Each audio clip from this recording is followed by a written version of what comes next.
Today I would like to talk about 7 ways how covert narcissists determine your worth to be considered their next source of narcissistic supply.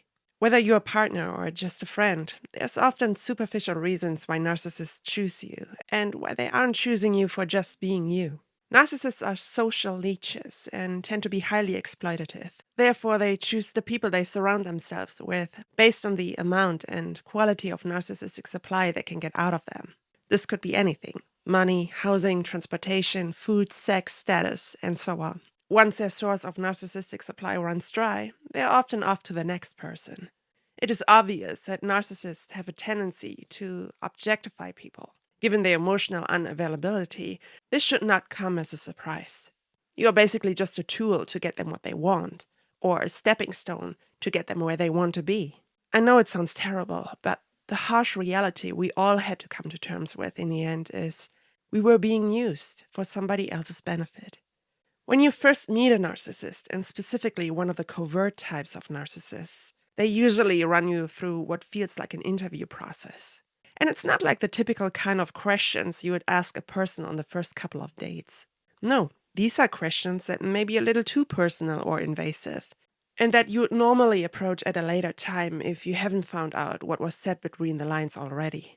Many narcissists are sneaky and answer some of these questions themselves, either by stalking you on social media or even stalking you in real life. So, how does a narcissist know you're a good source of supply to them? First of all, what's quite common when you meet a covert narcissist is that you will quickly find yourself oversharing a lot of intimate details about yourself, especially whatever pertains to traumatic events and experiences in your life. Narcissists tend to target lonely and vulnerable individuals, so they act as active listeners to build trust and lead you to bond quickly and overshare. But their seemingly patient and empathetic nature merely serves them to find out whether there's any underlying unresolved trauma or vulnerability, such as low self-worth or low self-esteem, they can put their hooks in. It's what I call the empathy trap.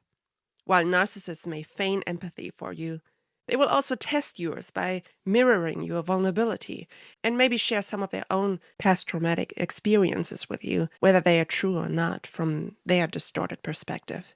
What they basically try to find out is how much you can be emotionally influenced or controlled, or how much you are willing to forgive if they put you through the same kind of misery later down the road again. The next thing narcissists may do to evaluate if you're any good for them is the level of attention you're willing to give them and how far you're willing to compromise your boundaries to cater to their needs. And they do this in a variety of ways.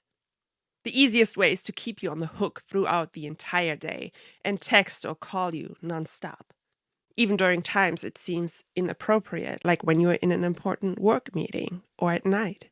It creates an obligation and dependency to always rush to their messages, because at some point they usually guilt trip you as to why you haven't responded sooner, and you will apologize and adjust your responsiveness to their expectations. But are you able to get a word in when you have them on the phone or talk to them in person? Many narcissists are known to talk nonstop because they want all eyes and ears on them, while what they have to share with the world is actually quite boring. They just make it sound more interesting.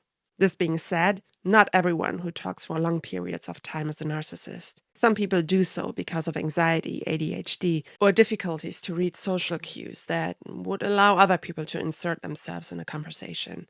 I know people like this too. Another thing they may do to test your level of attention and willingness to compromise is to have you jump and drop everything at a moment's notice for them, because they create some sense of urgency or a fake emergency. That being said, almost everything is an emergency with a narcissist.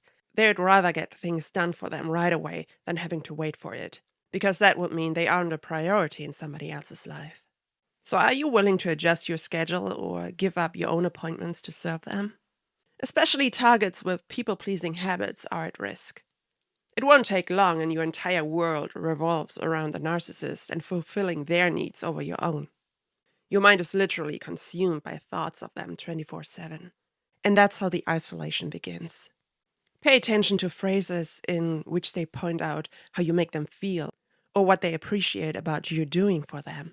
Listen whether they make it all about themselves or whether they can point out any other positive qualities about you that are uniquely yours and beneficial for you more than for themselves. and count how much they use I or me when they speak. A more overt question they may ask you directly is something along the lines of, do you like cooking or do you like cleaning? My narcissistic ex-partner literally asked me that the first day we met. What they are basically looking for is someone covering all these domestic skills because they are too lazy to deal with it. And it's not like they are looking for the perfect housewife. They most likely want you to be the breadwinner on top of that too, so they have time to do whatever they want. Next, narcissists will want to know how much money you are making or which other assets you have in store. Of course, everybody wants to know whether committing to someone will be a safe choice, and saying that money doesn't matter is something we need to stop romanticizing. It does matter, even though I didn't used to believe that myself in the past. But you don't want to be taken advantage of and become everyone's meal ticket. Refrain from talking about your income, long-term investments, or potential debts you're having. These kind of conversations become important at a later stage of getting to know each other.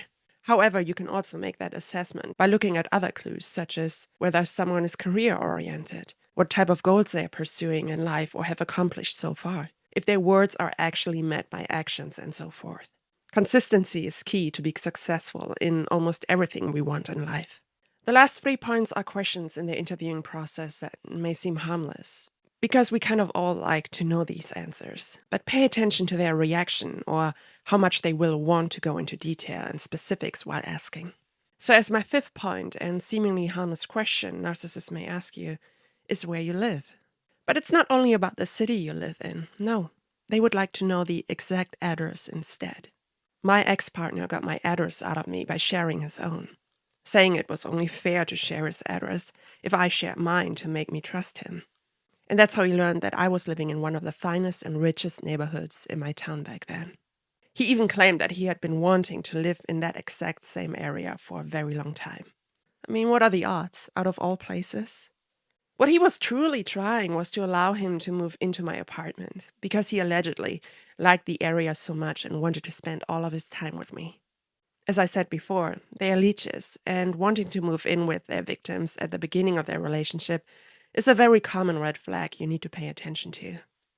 Another thing they may do is the typical, I wait for you until you're in your house kind of gesture. While this is what any true gentleman would normally do, when you're with a narcissist, they are just wanting to make sure they see which house you are entering and perhaps get an idea of the value of your real estate too. Remember that narcissists are predatory and often stalkers. Even if they don't take you to the porch, they may follow you home in the shadows. I remember I had a note on my car the morning after our first date. It didn't say that it was from him, but the timing seemed very strange, and the fact that he wouldn't react one bit when I told him about it and said that it was creepy. Another important factor for the narcissist is whether you rent or own the place you're living in. One good advice I would like to give you is to never ever invest in a house as a single person. You will ultimately always end up being the host of any parasite who enters into a relationship with you. Try to find someone you can build a home with together instead. I have sadly been the witness of this happening at my previous place of residence, where my landlady was a single house owner, and the man she got involved with, who moved in very quickly upstairs, all took advantage of her, and they were highly immature and narcissistic to the point I eventually left the place for my own peace of mind. Another reason narcissists may try to leech onto you is your citizenship. I myself have 2 citizenships. One is from Canada, and the other one is from Germany, which also opens the doors to many other countries within the European Union. In other words, I've become very aware of people potentially seeing me as a walking visa, especially in a creative industry like the film industry I'm working in that does international business all the time. And unfortunately, I've seen this happening in the past 10 years, where people arrived in Canada on a temporary work and travel visa, hitting on Canadian men and women in order to get involved in a relationship and ultimately receive sponsorship to become permanent residents. It's immigration fraud and thus highly illegal. I've been cautioning about this for quite some time, whether they are locals or foreigners living abroad. Some of them specifically go on the internet to look for people in a specific region they have always been wanting to live in.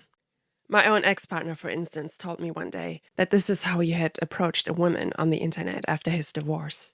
He told me he had always wanted to be in Vancouver because one of his favorite TV shows was filming there that he wanted to be a part of.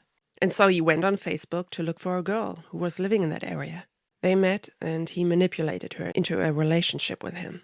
And the last thing narcissists may pay attention to in order to measure your value to them are your status and connections. For instance, they may take a closer look at your friends or family of origin. What could be more alluring for a narcissist than entering a wealthy or even famous family and taking advantage of all the benefits that come with it, like status, money, or special access to parts and areas that are close to the general public? It's also not unusual that a narcissist wants to manipulate your family will. To give you an example, another one that I have unfortunately been a witness of and that I have mentioned in other podcasts before.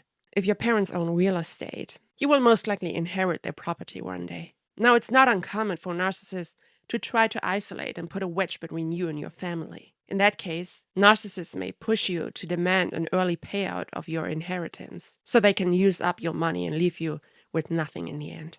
Another way to confirm your social status is to look at your memberships or possessions, such as your own properties, cars, brand name clothes, or jewelry. And like with the house you're living in, don't take the "I wait until you're in your car" as a simply nice gesture. This has little to do with your safety. They only want to see what type of car you're getting in. And next thing they do is looking up the price and value on Kelley Blue Book. And of course, they want to know every detail about your job and the position you're holding, whom you're working with, how much money you are making, or what other benefits are tied to your job, such as healthcare, housing, transportation, or paid travels and vacations. Or if you work in a position like me, where you're surrounded by celebrities, it can also be quite alluring to a narcissist, as they prefer the spotlight to be on them when they attend premieres, galas, festivals, or other chances to network. This being said, the entertainment industry is saturated with narcissists. Like chameleons, they will change their views and opinions depending on who's willing to give them their next job.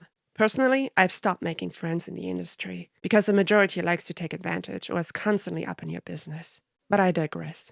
Don't mistake their constant questioning for truly being into you, or that someone must really like you. More likely than not, whatever you tell them provokes anger, resentment, and most of all, envy in them. I noticed how my answers were often followed by a brief pause or subtle silence, as if they had to tame their anger and envy inside.